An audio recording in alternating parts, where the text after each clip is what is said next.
ஏய் என்னப்பா டெலிவரி டைம்ல அர்ஜென்ட்டாக வர சொன்னேன். வந்து உட்காரேன். சொல். உன் கை கொடு. கொடு. இன்னும் இந்த 3 மாசத்துல இந்த டெலிவரி ஜாபை விட்டுட்டு நான் சொல்ற திருப்பி சொல்லு. இன்னும் 3 மாசத்துல டெலிவரி ஜாப் விட்டுட்டு ஒரு நல்ல வேலைக்கு போய் என்ன மேரேஜ் பண்ணிக்கிறேன்னு சொல்லு. ஒரு நல்ல வேலைக்கு போய் உன்னை கல்யாணம் பண்ணிக்கிறேன். ப்ராமிஸ் பண்ணு. ஏய் பண்ணு. நான் தான் ஆல்ரெடி சொல்லியிருக்கேன்ல. நீ சொல்றது இருக்கட்டும், எனக்கு பண்ணு. சரி ஓகே, ப்ராமிஸ். இன்னும் 3 மாசத்துல இந்த டெலிவரி ஜாப் விட்டுட்டு உன்னை சந்தோஷமா வச்சுக்கிறதுக்கான எல்லாத்தையும் ரெடி பண்ணிட்டு நான் உன்னை கல்யாணம் பண்ணிக்கிறேன். ஓகே? ஓகே.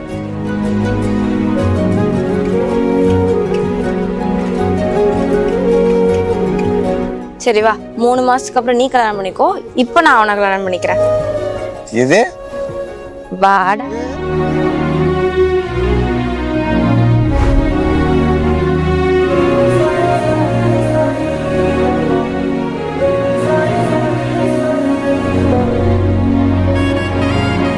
இரு, சரிடா.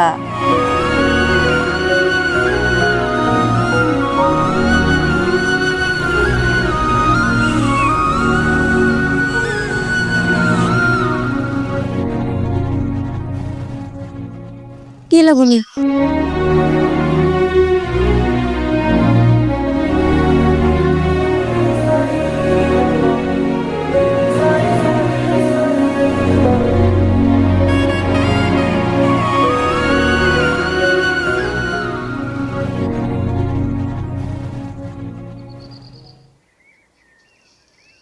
ஏன்பா இப்போ நமக்கு இவ்வளோ பெரிய வீடு தேவைதானா?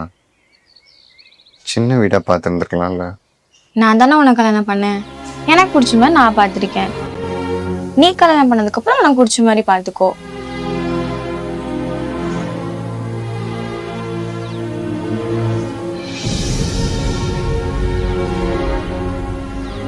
என்ன சரி யோசனை? ஒன்றும் இல்லை.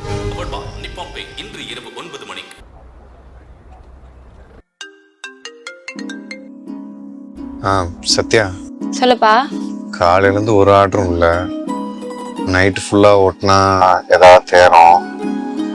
ஸோ நீ எனக்காக வெயிட் பண்ணிட்டு இருக்க வேணாம். நீ சாப்பிட்டு தூங்கு.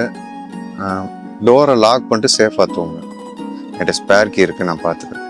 சரிப்பா. சரி ஓகே, பார்த்து வா. ஓகே, பாய்.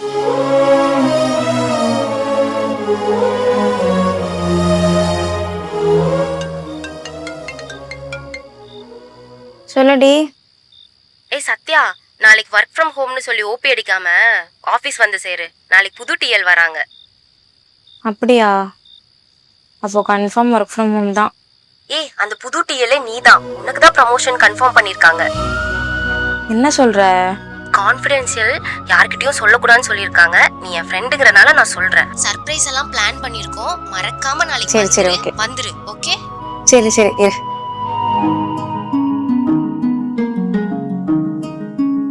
ஏய், கஸ்டம் பிளேஸ் வந்திருக்கேன். என்ன சீக்கிரம் சொல்லு. அது ஏதாவது அர்ஜென்ட்டா? ஆமா ஆமா, சொல்லு சீக்கிரம். எனக்கு உனக்கு? ஏய், கஷ்டம் வந்துட்டாங்க. நான் அப்புறம் கூப்பிடுறேன். வை வை.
Satya, congratulations.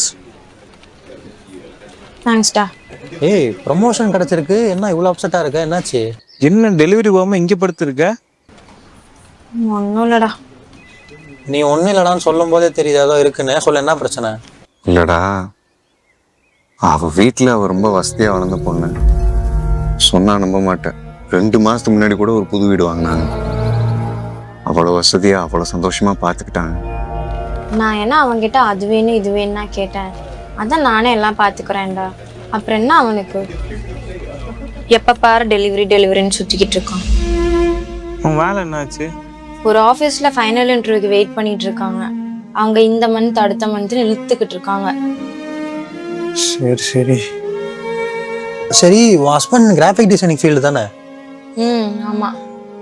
ஏய், என் ஃப்ரெண்டோட கம்பெனியில் கிராஃபிக் டிசைனிங்க்கு வேகன்சி இருக்கு. ஸ்டார்டிங்கே ஒரு 20K தருவாங்க. அவருக்கு ஓகேவா?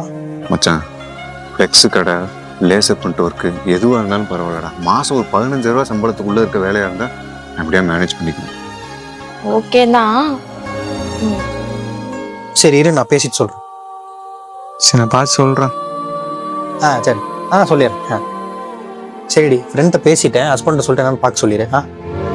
தேங்க்ஸ்டா. அப்புறம் எல்லா ஹஸ்பண்டுக்கும் அவங்க ஒய்ஃபுக்கு நல்லா சம்பாரிச்சு போகணுன்னு ஆசை இருக்கும் தான். என்னதான் ஒய்ஃபை வேலைக்கு அமிச்சாலும் ஒரு சின்ன ஒருத்தர் உள்ள இருந்துக்கிட்டே இருக்கும். அதுவும் ஒய்ஃப் ஹஸ்பண்டோட நிறைய சம்பாதிக்க ஆரம்பிச்சிட்டாங்கன்னு வச்சுக்கோயேன், அவனுக்குள்ள இருக்கிற ஈகோ அவனை தூங்கவே விடாது. அந்த ஈகோ கரெக்டுன்னு சொல்ல முடியாது, தப்புன்னு சொல்ல முடியாது. சரி விடு, நீ உன் ஹஸ்பண்ட்டை ஃபர்ஸ்ட் மனசு விட்டு பேசு. சரி ஓகேடா. எப்போ போய் பார்க்கறது? இன்னைக்கு என்ன டேட்டு? டிசம்பர் 16. 2 நாள் கழிச்சு டிசம்பர் 18 போய் பார்க்க சொல்ல. இன்னைக்கு டேட் என்ன சொன்ன? டிசம்பர் 16. ஒன்னும் டே மண்டை, என் வேலையை நீயே பார்த்துக்கோ, நான் கிளம்புறேன்.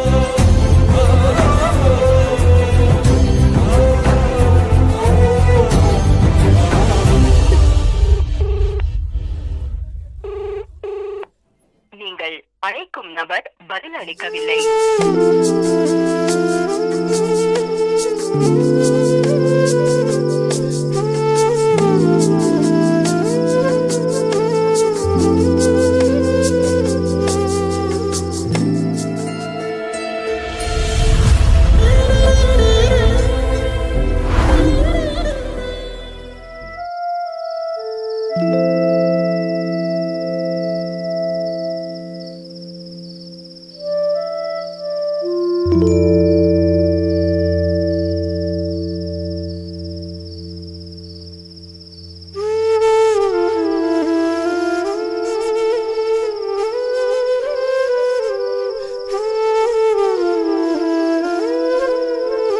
சாரிப்பா,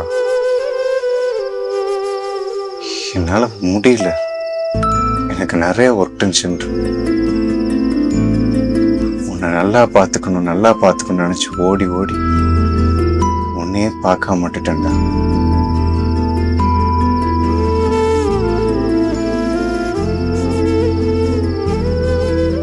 என்னை மன்னிச்சிரு.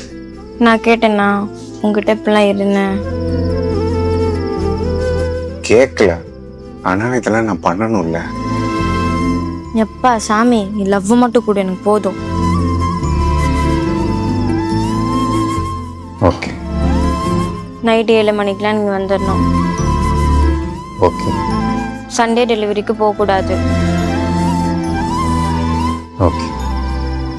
என்ன எது சொன்னாலும் ஓகே சொல்கிற? சொல்றது நீ இல்லை. மாடியிலேருந்து குதிச்சிட்டியா?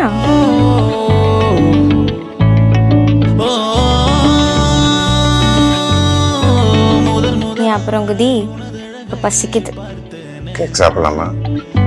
மறுகணமே என மறந்து போனேனே, வா மேகமே தூரமே போவோமே, காதோரமே கதினூறுமே கது போமே, உன்னாசையே என் ஆசையாய் சேர்ந்திடுமே, நீ ஆகிலும் நானாகிலும் நாமாவோமே,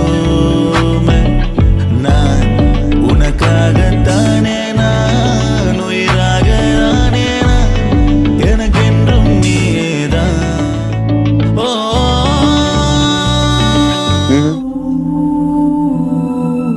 தூக்கம் வருதுப்பா. வேலை கிடைக்கிற வரையும் எங்களுக்குள்ள எதுவும் நடக்கூடாது. அவளை பர்பஸ்ஃபுல்லாக avoid பண்ணுறேன்டா.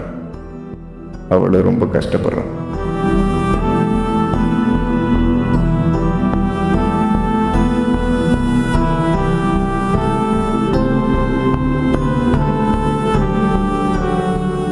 The person you are calling is not answering. Please try later. Night 7 மணிக்கெலாம் நீ வந்துடணும். ஓகே. சண்டே டெலிவரிக்கு போகக்கூடாது. ஓகே.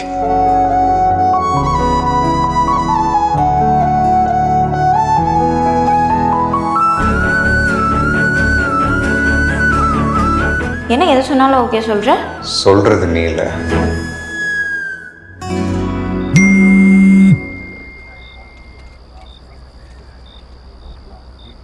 காண்டம்லாமாடா ஆர்டர் பண்ணுவீங்க? சரி, நம்ம ஏரியா பக்கத்தில் தான் இருக்கு. வர்ற ஆர்டரையும் உடனும்.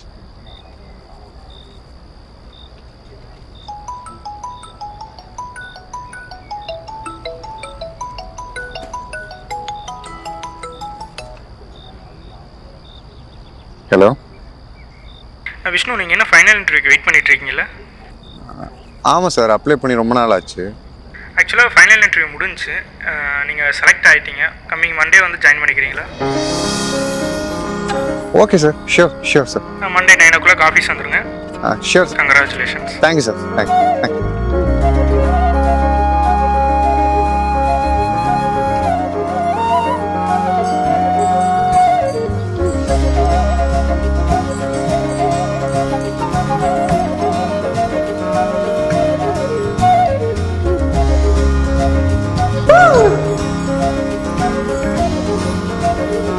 சத்யாட்ட சொல்லு.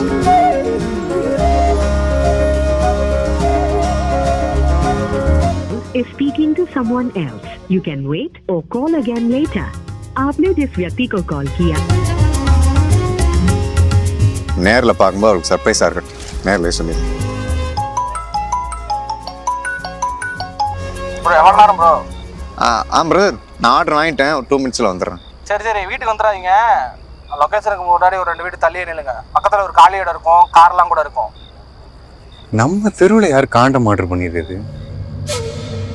ஹலோ. ப்ரோ, நீங்கள் சொன்ன லொக்கேஷன் வந்துட்டேன் ப்ரோ. ப்ரோ பார்த்துட்டேன் ப்ரோ, உங்களை வந்துடுறேன் இருங்க. வாங்க.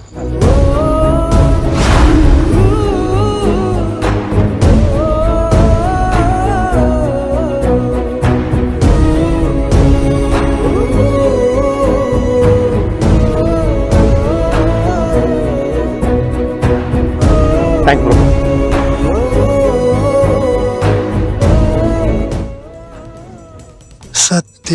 சத்யா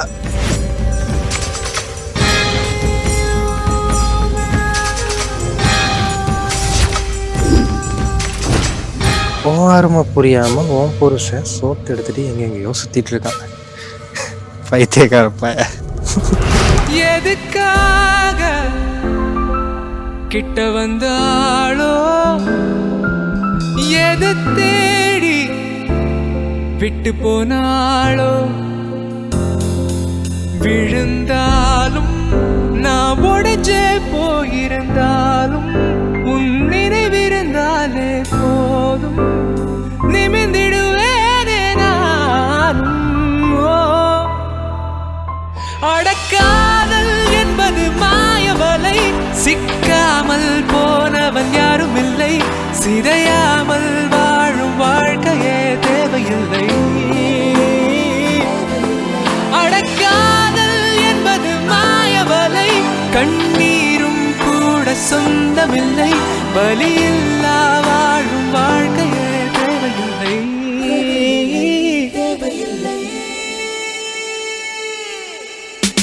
என்னை